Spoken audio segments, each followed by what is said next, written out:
हातकणंगले इचलकरंजी या नियोजित रेल्वे प्रकल्पाच्या प्रश्नावरून इचलकरंजीत पुन्हा एकदा संतापाची लाट निर्माण झाली आहे।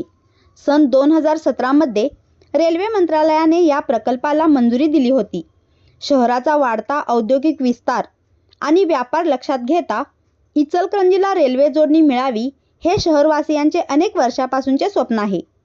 या प्रकल्पासाठी रेल्वे कृती समितीच्या माध्यमातून खासदार धैर्यशील माने यांच्याकडे सातत्याने पाठपुरावा करण्यात आला।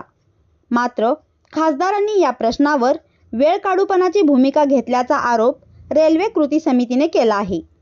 बुधवारी पुणे येथे नियोजित रेल्वे प्रकल्पाबाबत राज्यातील अनेक खासदारांची रेल्वे अधिकाऱ्यांसोबत बैठक झाली।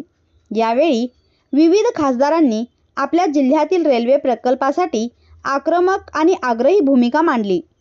मात्र इचलकरंजीचे खासदार धैर्यशील माने यांनी बैठकीत ठोस भूमिका मांडली नसल्याचा आरोप समितीने केला आहे। अधिकाऱ्यांनी हातकणंगले इचलकरंजी रेल्वे प्रकल्प रद्द करण्याबाबत माहिती दिल्यानंतरही खासदारांनी त्याला प्रभावीपणे विरोध केला नसल्याचे समितीचे म्हणणे आहे।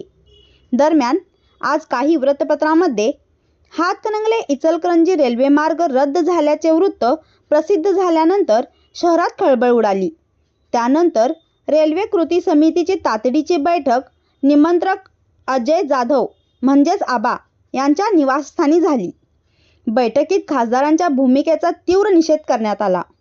आगामी काळात शहरातील उद्योजक, व्यापारी, सार्वजनिक मंडळे आणि रेल्वेप्रेमींना सोबत घेऊन सर्वसमावेशक आंदोलन उभारण्याचा निर्धार समितीने व्यक्त केला।